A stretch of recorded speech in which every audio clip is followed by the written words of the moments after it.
Hi, everyone. Welcome. I'm so happy that you all were able to join us today for this really important webinar. I'm so excited with my colleague, Michelle Durham, to be giving this presentation today. So the title of our talk is Who Gets Left Out? Racial Inequities in Mental Health Diagnosis and Treatment. And before we begin, just a few housekeeping slides.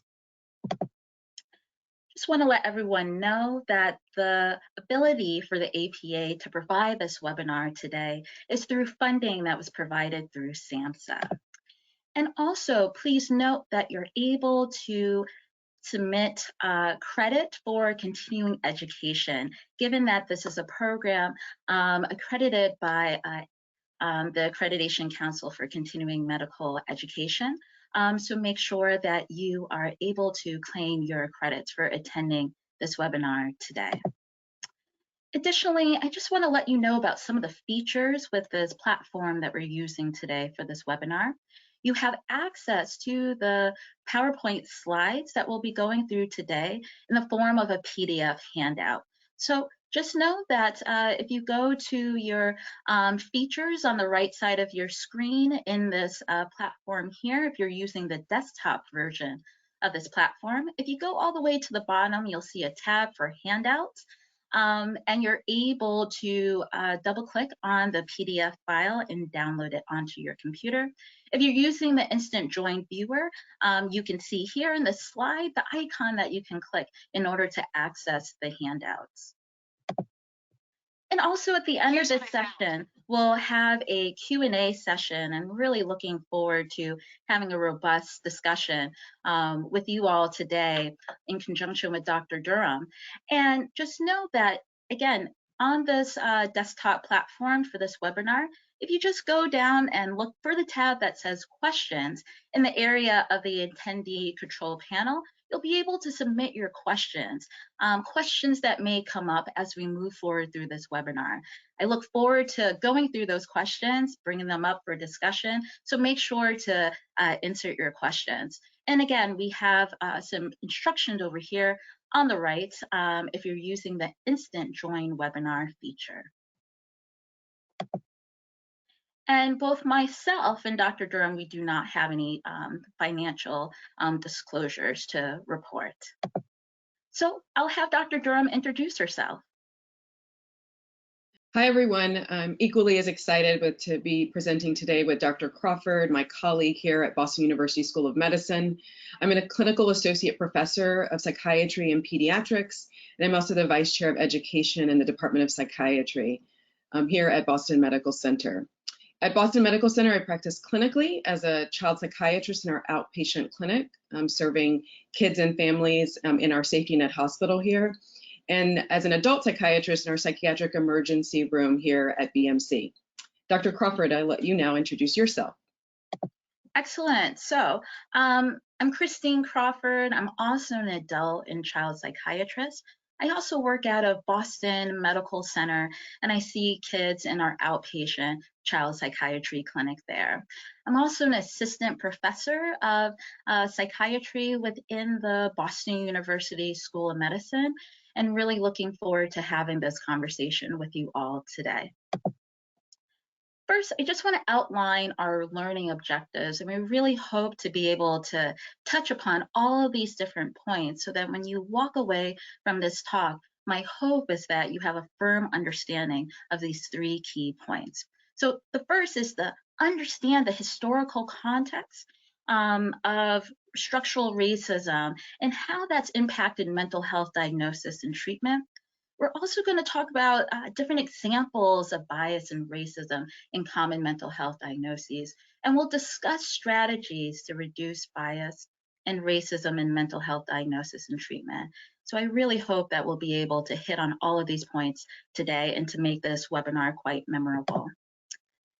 Before I start off with any talk, I really think it's important for us to provide some definition so that we're all on the same page about what it is that we're talking about.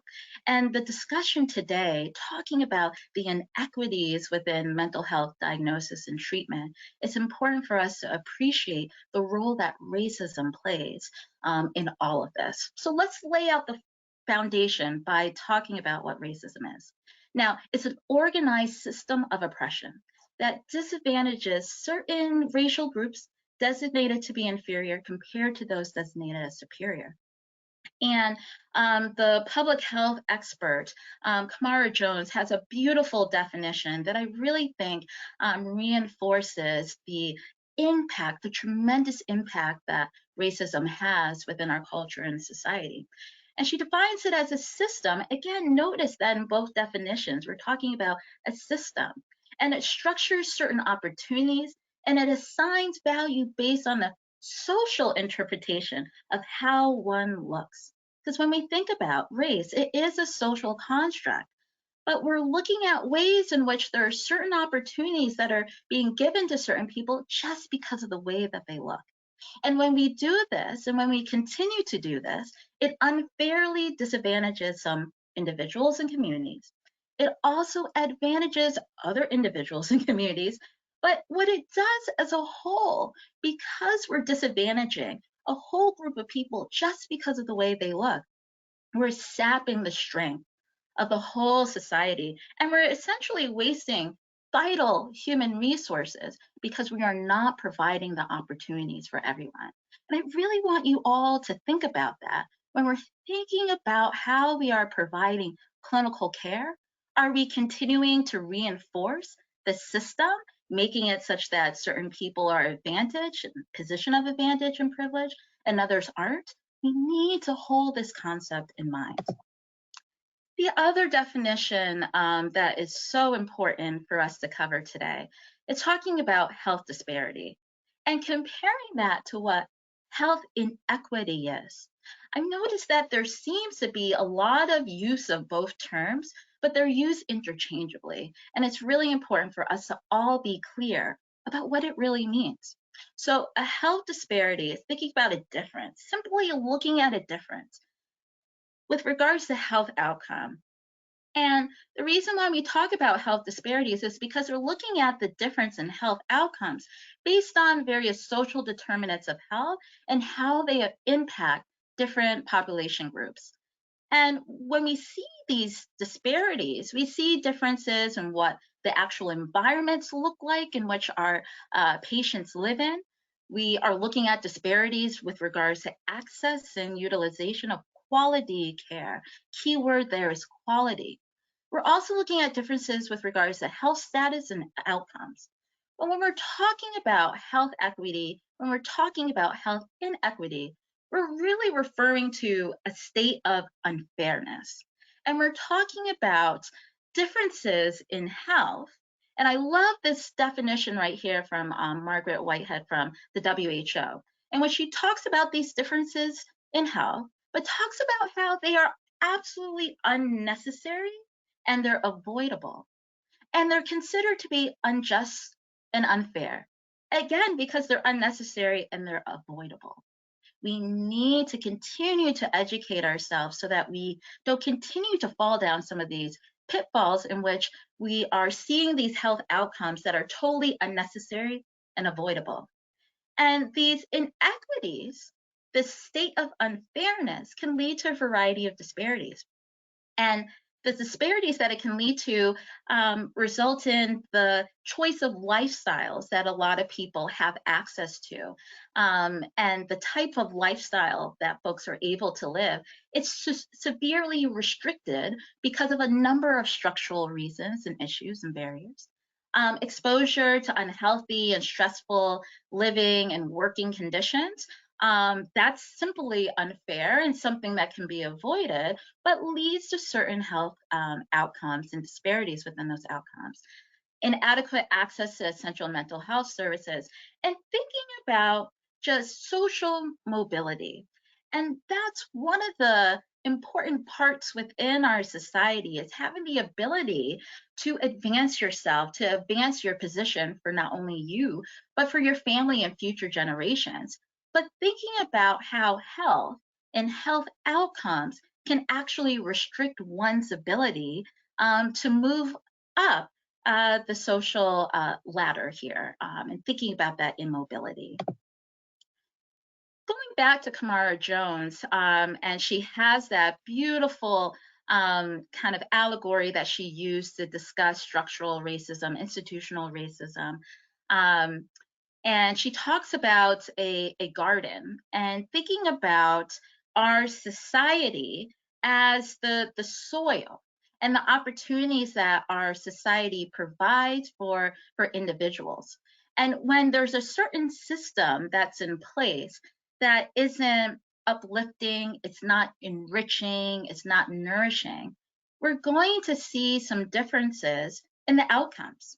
So I have this image of this the flowers over on the left, just to exemplify that point of you can see that there are different flowers that one seems to grow better than the other, and it makes you think, well, this red flower looks nice and tall and healthy. There must be something inherently bad about the pink flower. But we just are looking at the surface, right? And it's up to us as clinicians, as people in the society, to understand what is the type of soil that these seeds have access to so that it can flourish. And the same thing we need to keep in mind when we're thinking about our patients too, reflecting on the systems that have made it such that certain growth and progress has been stifled within certain communities.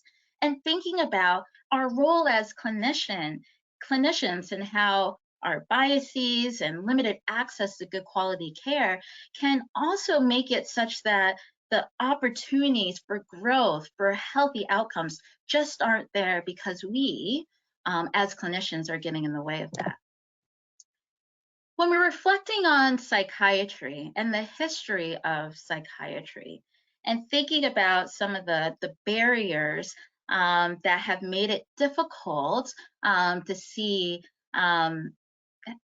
equitable health outcomes with regards to mental health, we got to think about the way that psychiatry viewed Black mental health from its beginning when it established itself as a specialty. And if we don't have an understanding of how the system was created with regards to psychiatry, we tend to overlook how that history has impacted some of the outcomes that we're seeing today. Briefly, I just want to talk about how in 1851, there was a physician by the name of Samuel Cartwright who talked about mental health conditions that were impacting Black people, that were impacting slaves. And he identified this mental health condition known as drapetomania, which was considered to be a disorder in which slaves would run away from their slave owners, enslaved people running away from their slave owners and seeking freedom. And so his thought process was the treatment for this disorder was to treat the enslaved individuals like children, to enforce them into submissiveness. And that was the form of treatment. And there was another disorder that was considered to be consistent with the idea that enslaved people were lazy. They thought that this condition was due to a skin insensitivity. And so the treatment of choice was actually to stimulate the skin by slapping it with a leather strap and working it in the sun. And then, kind of, as we're moving forward through history, a number of psychiatrists and psychologists in the early years viewed that Black people were unable to experience more sophisticated disorders that required some abstract thought like depression. And so it's important to know that that's how psychiatry emerged, thinking about Black mental health in this sort of way. And we need to remember this history because it influences the way that we practice, and it influences the training that a number of clinicians have received over the years. Now, moving forward to areas within modern day psychiatry in which we see some of the manifestations of structural racism is looking at research. We know historically that research involving Black people, there hasn't been that much over the years, and a lot of the studies that we base our practice off of involved predominantly white individuals in these studies. And so one thing to think about when we are looking at the NIMH and their research domain criteria, RDoC, the participants are primarily white. And this is a study in which we are hoping to elicit incredibly helpful information about some of the physiological presentations, some of the physiological symptom clusters that we see. But the information that we're gathering from these studies only reflects that primarily of a rather privileged group with certain socioeconomic advantages. So we need to keep that in mind because it doesn't paint the whole picture. It's only reflecting the physiological responses of those who are in a position of privilege and in an advantaged position. And we have a very limited understanding of those from racially marginalized communities. Other areas that we see some concerning inconsistencies, especially within clinical care, and it makes you wonder about why it is we're seeing some of these differences. But just looking at the use of physical restraint in emergency room settings, we know that Black male patients are actually at a higher risk of restraint compared to white males. And thinking about our youth, and I know that I've been talking about some topics that pertain to adults, but our adults, we're children as well. So we're also going to be focusing on the youth, but I'll be talking about what we're seeing in the adults because that's the downstream effects with regards to how things are impacting our children.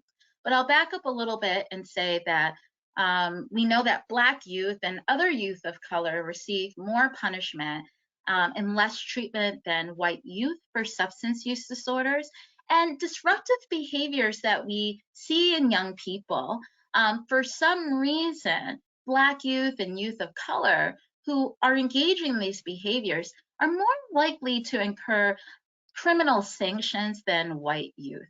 So we see that there's this repeated pattern of certain practices and policies that have been ongoing in nature that further disadvantages certain individuals, Black people, continue to oppress and disadvantage them.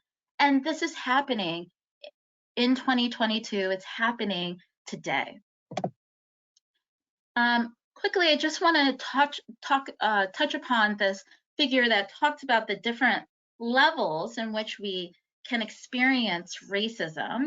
And I've been talking a lot about structural racism, or also we have the role of institutional racism that's looking at various policies and practices that are in place that uplift and validate the white experience, and thinking about policies and practices that oppress and invalidate Black people. And these are within various institutions, such as the institution of medicine, our system of psychiatry. But it's also important to know that we need to hold individuals accountable too, because certain individuals who have racist ideas, who engage in these racist acts through individually mediated racism, these are the same people who may also be informing some of the policies and practices that are in place within various institutions and systems.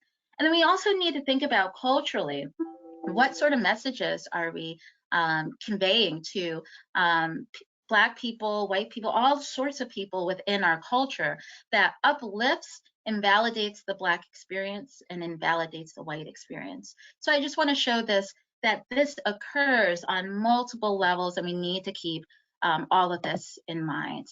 And we also need to reflect on the fact that structural racism, it does exist, and it's not just the individual, that bad apple, so that we all as clinicians can feel comfortable knowing, well, it's just that person over there, it's just that one bad psychiatrist who is engaging in poor treatment, who's providing low quality care. And it allows us to not be active participants in that discussion on how we can dismantle racism within the system, within psychiatry, within mental health. We need to know that there's so much going on beneath the system, beneath the the surface, there's so much going on that is difficult for us to observe, and that's why we got to keep talking about it. And those are thinking about the structural factors, the policies, the practices that are in place, the implicit attitudes and biases that are informing the way in which people are providing care. And we got to think about this because structural racism, all of these policies and practices, thinking about our history that has continued to oppress people of color and Black people within this country, has led to all of these inequitable outcomes, racial disparities within medicine, within the criminal justice system, within education. And what ends up happening is that as a society, we are primed to make these association between what it is, what it means to be Black, and what one's potential is. And these things are being reinforced in the media, it's being reinforced in what it is that we see in these environments. And it fuels some of the unconscious biases that people have.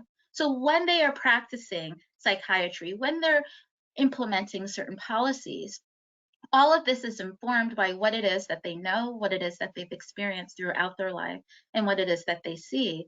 And that's why we got to talk about this so that we can put a stop to this.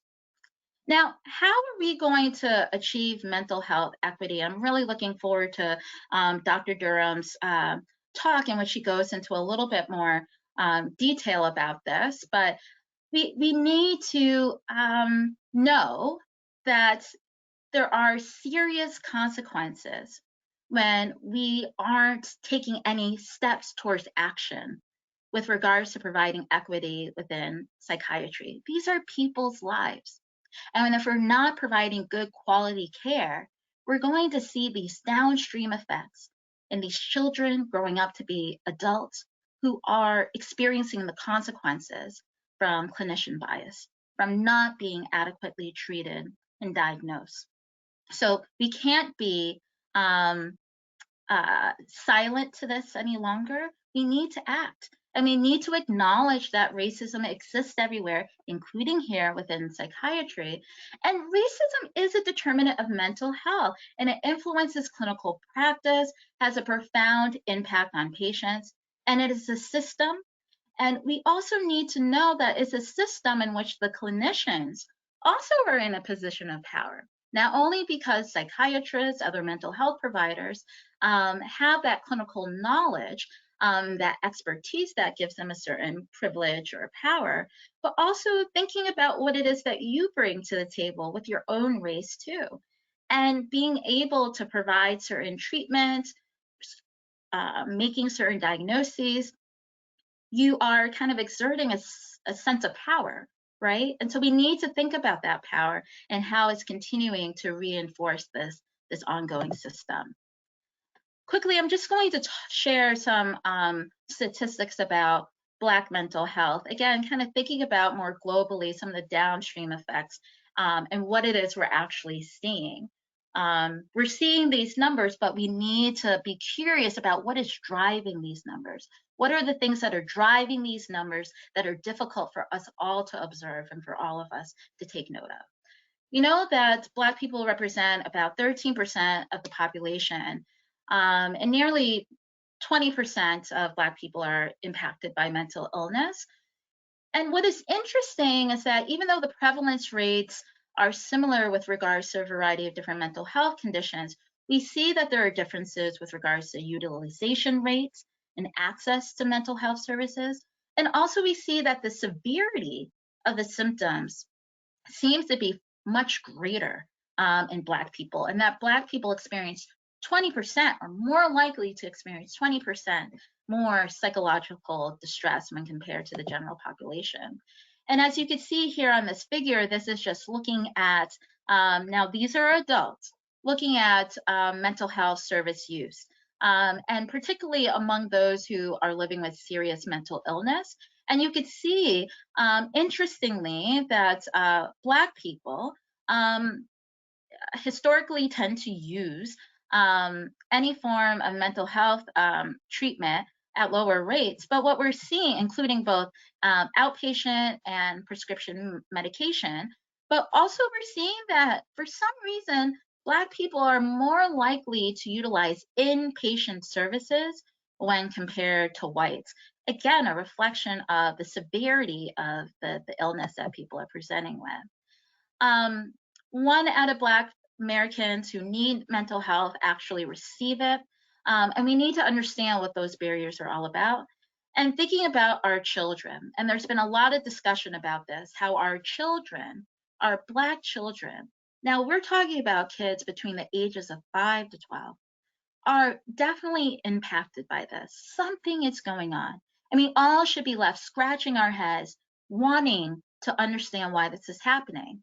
But what we are seeing is that Black children between the ages of 5 to 12 are 2 times more likely to die by suicide when compared to white children of the same age. We need to understand this. And we know that there are a number of common mental health conditions that children experience. ADHD, we have over 6 million children who have a diagnosis of ADHD. 4.5 million children have anxiety. But what we do see is that there are higher rates of anxiety disorders of Black children when compared to white children. And we've also seen that over the course of the pandemic, depression and anxiety and those rates have certainly increased within our young Black children between the ages of 11. So we know that the pandemic unmasked a number of structural factors that kind of contributed to all of this, but we need to understand this. And I'll end by just talking about ADHD, and Dr. Durham will go into this a little bit more, is that we do see that there are some differences with regards to the frequency in which Black kids are diagnosed with ADHD when compared to white. Historically, white kids are more likely to receive that diagnosis. But when we look at some of the questionnaires that we use for diagnosis of ADHD, we do see that there are symptoms consistent with ADHD that's being reported in children, but they are less likely to be given that clinical diagnosis. So what I'm going to do is transition over to Dr. Durham, who will talk a little bit more about misdiagnosis or underdiagnosis.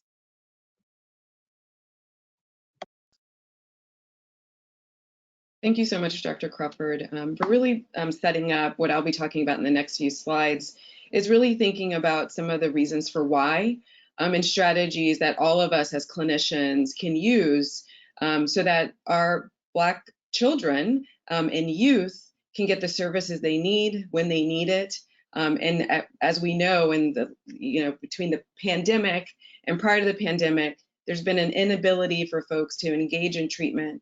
And how are we as clinical providers, unfortunately, be some part of the cause of that?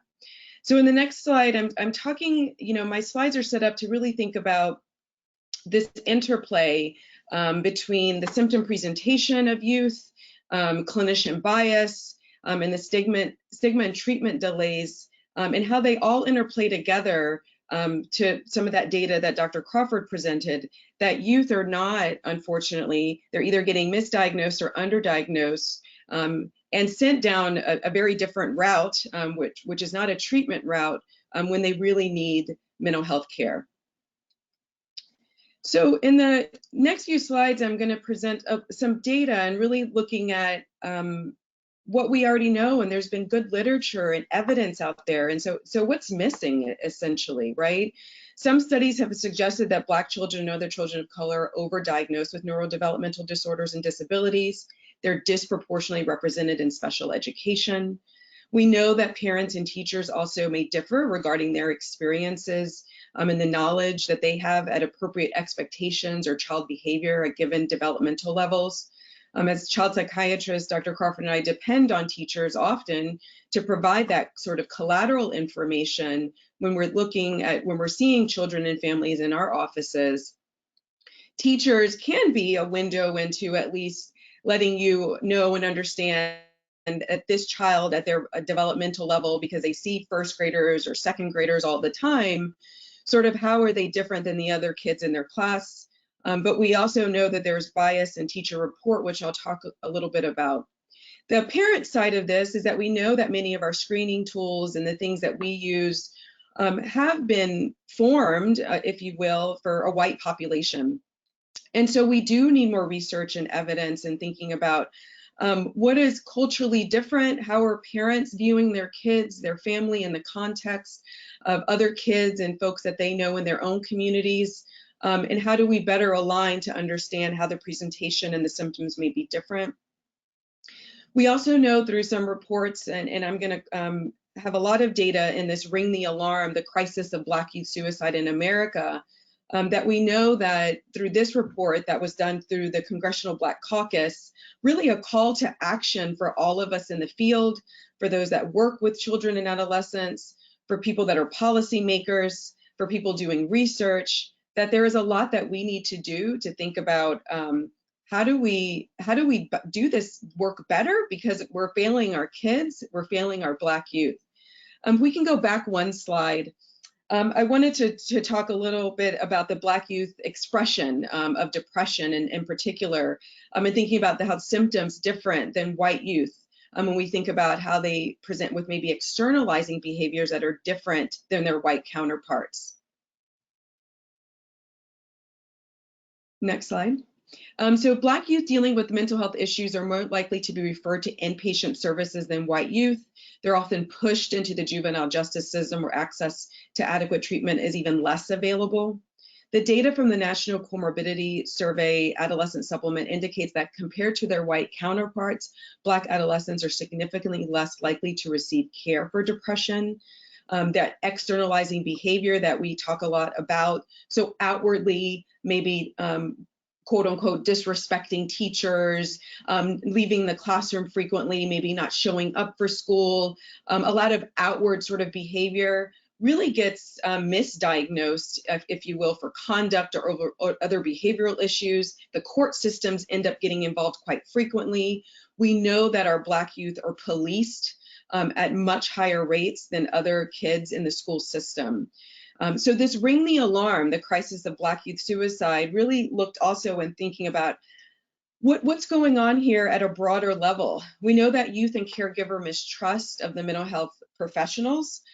So how we as mental health professionals, whether we're psychiatrists, psychologists, social workers, there's a clear bias when folks present, but then also why don't they present? Are they hearing things from other family members that have presented for care and were mistreated in some way? Their symptoms were not believed. We know there's a lot of data across many different specialties of symptoms just being not believed. Or being presented as something not really understanding how they're presenting with the symptoms and how this may be a reflection of their own cultural beliefs, how they grew up, and people just deciding based on some subjective notion of what they believe certain symptom presentations are, that they don't get the treatment that they deserve. Black people on average also receive poor quality treatment compared to white people when they pursue mental health treatment. As I mentioned, our assessment tools may lack that nuance in being culturally specific expressions of depression symptoms, resulting in this under or misdiagnosis in youth for treatment. And then we also know for many Black adolescents, exiting treatment early is the norm, and poor engagement is a key influence on termination. How do we motivate people to stay engaged in care? Why are they not staying engaged in care? And we know that folks talk. We're from communities that engage in talking about our own experiences, that sit around the table at holidays and other important events in our life to talk about the treatment that we received at certain clinics, certain hospitals, and certain systems. And are we preventing other folks in our communities from engaging in care whenever they do and they're mistreated in many ways or not believed fundamentally?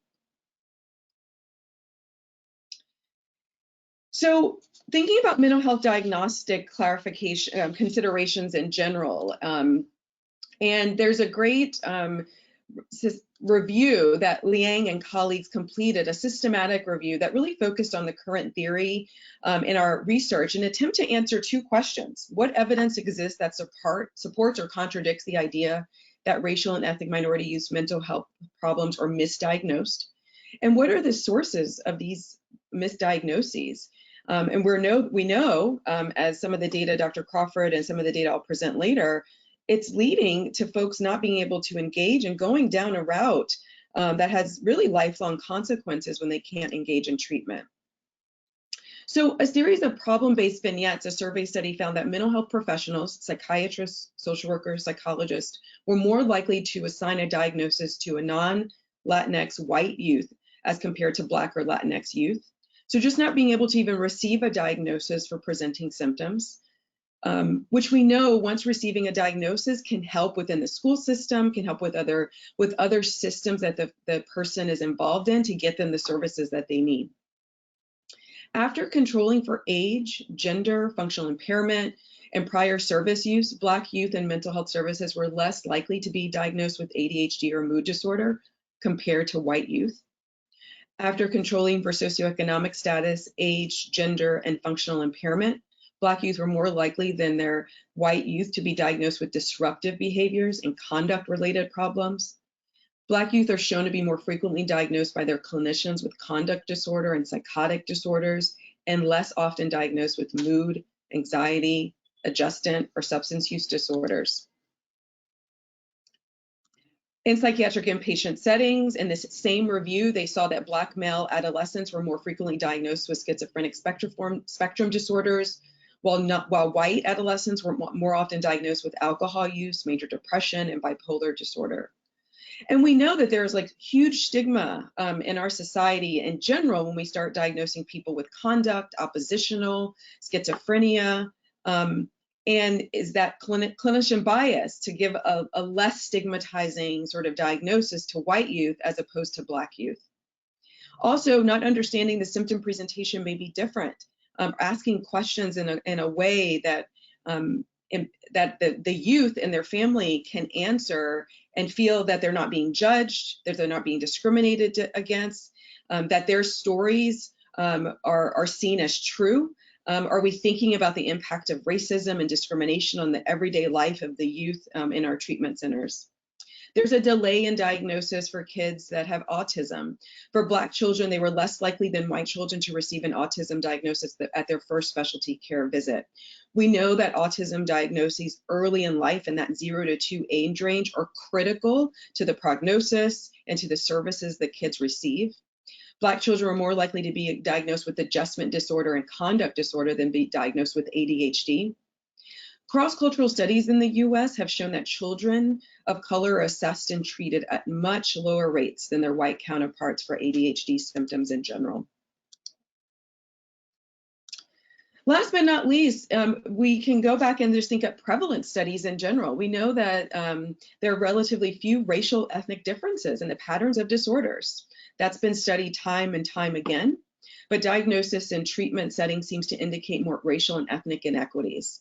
So how is clinician bias, treatment centers bias playing a role when prevalence studies are saying all things are equal? We also know it's understandable that prevalence studies are often based in research diagnoses, which may have more rigorous and stringent diagnostic criteria. But they found that few racial and ethnic differences in diagnosis in clinical settings, where the criteria sometimes are less well defined and vary across treatment settings, indicating more differences. How are we not, or are we using our DSM, the criteria? How are we understanding this in the context of the patient presenting in front of us? Why are we as clinicians not using rigorous ways to evaluate folks that identify as Black or other people of color? We need to think about that when we're in our clinical settings. Misdiagnosis by mental health professionals due to cultural biases, racism, or stereotypes may over or underestimate pathology and impairment. As diagnostic assessment errors in either direction obviously create really unique and problematic challenges for people that are presenting for care.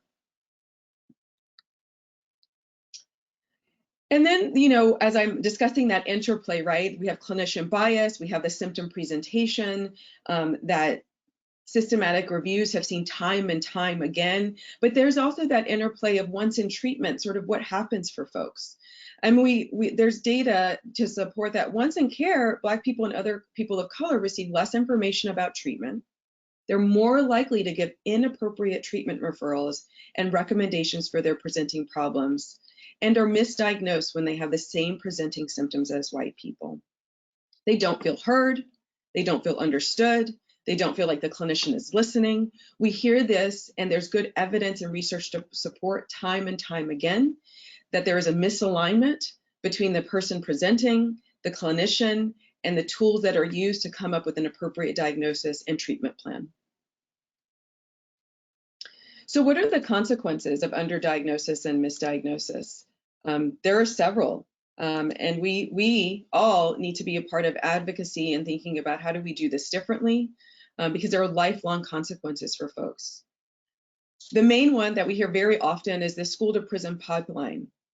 Kids that are misbehaving in school, that aren't doing what the teacher says, that are getting pulled to the principal's office time and time again, that can't stay in their seat. As child psychiatrists in particular, we know that behavior means something. How do we get our school folks also on board with thinking about what does that behavior mean for this kid in front of us?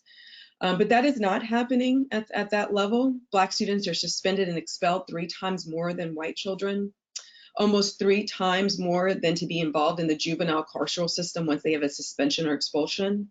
And sometimes that's only 1. In the next year, it's good evidence that if they have been expelled or suspended once in that year, that the next year they'll be involved somehow in the carceral system.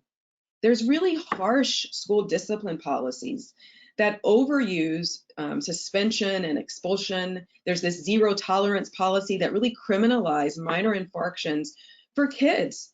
And we also know that we hear time and time again the adultification of our Black children, that 6, 7, 8, 9, 10-year-olds are being seen and harshly punished and criminalized as if they're adults. They are not. We need to figure out a better system for getting them the care that they need, instead of using the carceral system to control, if you will, this behavior that they're exhibiting in the school system. Since the 1960s, the U.S. Department of Education has conducted the Civil Rights Data Collection to collect data on key education and civil rights in U.S. public schools. This particular slide is showing the school expulsion rate by race and ethnicity. We know that Black students, who account for about 15% of total student enrollment, were expelled at rates that were more than twice the share of student enrollment. 38, almost 40% of expulsions of kids with educational services, and about 33 that don't have educational services. So when we think about there's educational services, there may be an individualized education plan, which is part of federal guidelines for school to give students what they need and supports they need to learn. So we're saying they've met the criteria for some type of educational service, and yet they're being treated with expulsion instead of another mental health, maybe evaluation, maybe more supports in the school system. And even though they have the educational services, folks know that there is some issue with their learning, they're still being expelled from school. The next slide really, it also, thinks about how these inequities start so young. I don't think I'll ever get over the fact that little kids, preschoolers, are being expelled from school. There's huge disparities in this. There are about 18% of preschoolers enrolled, but they represent 38% of those that get expelled from school. 2 times the Black preschoolers were expelled than the rest of preschool enrollment. We need to think about that for a second. These are kids that are 3, 4, 5 years of age getting expelled because of their behavior in school, not getting the treatment, not figuring out what's going on with the family, what supports the family and the system may need, but just getting expelled. The next slide shows the suspension rates for preschoolers. Again, 18% are enrolled in preschool, and they account for 43% of those being suspended, 2.5 times than their counterparts, than their white counterparts in school. Huge inequities in how this is happening.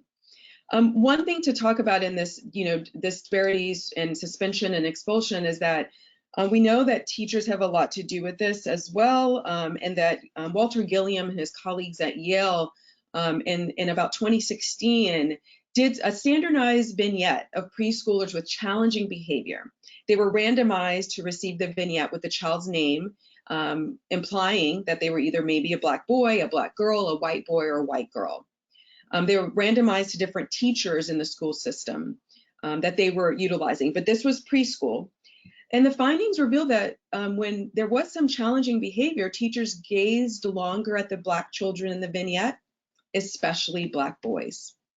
Especially Black boys. This is happening for kids already at 3 and 4 years of age, that they are being seen as bad, being seen as needing some type of discipline, and not necessarily further, or at least an evaluation for some type of mental health treatment. And so we know that there are huge costs. The consequences of these inequities and our biases and our treatment delays, in us inadequately being able to identify how the symptom presentation may be different than their white counterparts, has huge consequences into adulthood, work productivity, incarceration rates, 4 or 5 times their white counterparts. Substance use disorder. We know untreated, for example, ADHD, anxiety disorders, depressive disorders can lead to folks using substances to cope. We can lead to chronic medical conditions. If there's depression or untreated anxiety, people have a hard time taking care of themselves and their medical conditions. It can cause lots of family and community disruption. There's a loss fundamentally of academic achievement. We know that poverty results when people can't work and function at their level and at their capacity. We talked earlier a little bit about the Black suicide, youth suicide rates. We can't stress that enough, that Black youth under 13 are twice as likely to die by suicide. We know that suicide death rates among Black youth have been found to be increasing faster than any other racial and ethnic group. We also know that half of the lifetime cases of mental illness begin by the age of 14 and 3/4 by the age of 24. And despite the availability of treatment, there's a delay of about 10 years between the onset of symptoms and the intervention. Mental illness creates enormous social and economic cost. And we really need to think about these consequences for youth when we are not diagnosing folks appropriately. We are misdiagnosing them, that they end up in the carceral system or some other system and don't get the appropriate treatment that they deserve. And for those that think from an advocacy, policy, and sort of public health lens, these early onset of mental health issues, the Institute of Medicine actually estimates that their subsequent indirect and direct costs, all of us as a society, about $247 billion annually, just because people aren't able to get appropriate treatment. And when they go to treatment, we are not treating them fairly or equitably in treatment diagnosis. So what are the strategies? We have a few. I'm hoping that we can engage in some conversation about what other folks think might be helpful as we move forward, and hopefully provide some solutions to the problem of youth, Black youth in particular, not getting the treatment that they need. I think it's across 4 different areas: research, access, thinking about workforce, and lastly, I'll talk a little bit about cultural humility. When I think about research, there are 2 main things that we need to do. I mentioned earlier our assessment tools that may not be totally culturally validated for all people, and for Black people in particular. How do we think about more research that looks at the lack of cultural relevance of empirically supported approaches, looking at the absence of, we really don't have a lot of evidence-based approaches. I like to use the word evidence-informed for a lot of the communities we served. So we're basing some of our interventions on evidence that has predominantly been around a white population. So we need more research funding to going into thinking about how Black youth, other youth of color present, how their symptom presentation may be different, what validated tools we can use, and what are some of the evidence-based treatment once research is done that may be more appropriate for those folks, and not just using a one-size-fits-all that we're doing now that works maybe for a white population, maybe some of our Black youth, maybe some of our other youth of color, but it is not working for the majority of Black youth. We need increased funding at the NIH in all levels in general. There was in 2019 a publication about research and thinking about why NIH dollars are not really supporting Black investigators and other racial groups. Black scientists are more likely than other scientists to investigate topics such as racial discrimination and health inequities, because in part it affects us. We want to study it. We want to help our communities. But yet grant applications in these domains are less likely to be funded. There was a study in 2019 by Hoppy and colleagues. We also need to think about who gets to make these decisions about research, who are in the review committees. They are predominantly white men making these decisions. And so we all need to advocate at the research level to get more funding to study our communities better. Secondly, I wanted to talk about access. We need to improve access for our youth, our Black youth in particular, that they can not only once ready for treatment, that they can be engaged and access the treatment that they need and so rightly deserve. Medicaid plays a substantial role in covering and paying for behavioral health care in the US. We know, unfortunately, in the communities, marginalized communities specifically, and people who may have money and have private insurance, they're still unable to access treatment for their mental health issue. So how do we advocate for mental health parity and reimbursement services for all insurance providers, whether that's Medicaid or whether that's a family that may be privately insured? We know there are other barriers to care. Where I work here as a safety net hospital, how do we think about if people do want to engage in treatment, childcare issues, they have multiple jobs, they have difficulty leaving work, and how do we create programs in schools, in community centers, in the churches, and stop having people always have to come to a clinic or hospital setting to get the care that they need? Thinking about integrating mental health services into primary care with a focus on screening and assessment to engage families in further treatment and or prevent severity of illness.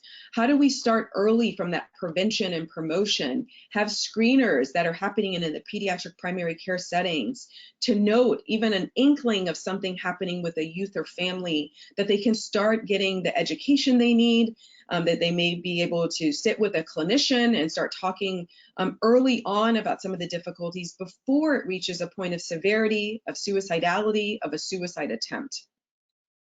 Last but not least, we have a mental health system that's weighted heavily towards white people and not towards Black people or other people of color. It was created, our systems, our healthcare systems, with white people in mind. So we really need to think about how do we, at our clinics, at our hospital settings, invite community to make some of the decisions on their policies, how people are accessing care. We need to reimagine the way mental health care is delivered in the US. The workforce is another big task that we all, if we're gonna have less clinician bias, racism, stereotypes having in those clinical encounters, we do need to recruit and retain a diverse workforce for the betterment of all folks that are ready to engage in treatment. The diversity of our current workforce is very low. 21% of psychiatrists come from a diverse background, with only 2% identifying as Black. There's about 3% of social workers from a diverse background, 6% of psychologists, 6% of advanced psychiatric nurses. So we have a long road ahead of us to figure out how we recruit more folks into the mental health field that reflect essentially the browning of America. America is no longer going to have a predominantly white population, and we need to be prepared to meet people and to have access and to feel that people want to engage with us because they have folks that look like them on the treatment teams. Last but not least, thinking about cultural humility. This is where likely many of us have to start in our practices. There's a lot, as the previous slide mentioned, a lot more white people providing care than any people of any other background. So we have to take time to understand what people think about the diagnosis, the treatment, and what they can do follow their lead. I think families, and we should listen. We have to listen more. We have to engagement in that treatment plan. We also have to remember our own biases, racism that might be at play. Talk to other colleagues in your practice when making a diagnosis to make sure it is the accurate one, and that we're not misdiagnosing or undiagnosing people. We really need people to get the treatment that they need and deserve. There's also variations in the interpretation of behavior that not only among parents, but people from different cultural backgrounds. And think about how school personnel and healthcare providers are thinking about that family that's presenting to you. Both people need to collaborate and learn from each other for the best outcomes. Cultural humility is really taking a step back and thinking about, what don't I know? I don't understand everything about this person's culture. We also have to remember that the kid from a wealthy family, maybe in San Francisco, is different from a kid from the rural South, different from a kid that's here in the Boston area. That being Black does not mean that every person presenting is the same. You have to have some humility to think beyond that surface presentation, that phenotype of the person, and really dig deep with the family to get to the best point where we're making the most accurate diagnosis, and it's a treatment plan that can work for that family and youth. I leave with thinking a little bit about that some of this, the next slide really is thinking about, there's a power dynamic in the relationship with children and families and that provider. We need to remember and reflect on that power dynamic as well. In the last slide, talks again, we come back to Dr. Kamara Jones, and that we really, if we're feeling uncomfortable, that, she tells us to lean into that discomfort. If we don't know what we're doing in a clinical encounter with a particular family, we need to get some other folks involved. We need to talk about our cases with other providers, because health outcomes are at risk when we don't do the right thing by our patients, and go against that growing edge. We all need to grow in doing this work better. And if we have and hold and didn't know that we held racist beliefs, it is affecting our Black youth in particular, and we need to do better by them, our families, and our communities that we serve. With that, we're going to open it up for any questions. I know we have a couple minutes left, and I hope that we have some good questions that we can answer. We thank you all for your attention today. And thanks so much for that, Dr. Durham, because I do think that all of the strategies that you discussed today, my hope is that some of our listeners will take these strategies to heart and to try to incorporate them into their daily practice.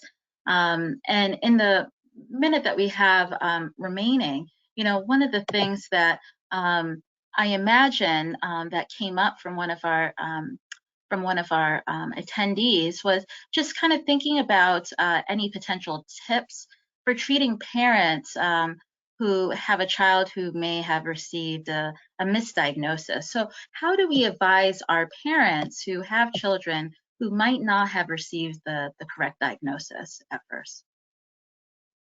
Yeah, I think that's twofold, and I think that's a fantastic question, and I'm interested to hear your thoughts too, Dr. Crawford. But I think two things happen, right? As providers ourselves, we end up with families that may have been diagnosed prior to us, and we think the presenting problem that we see is very different. And something that I always engage families in is like what I'm seeing now. And I always think it's really important too to let families know all the information we gathered to come up with this particular diagnosis in this moment of time.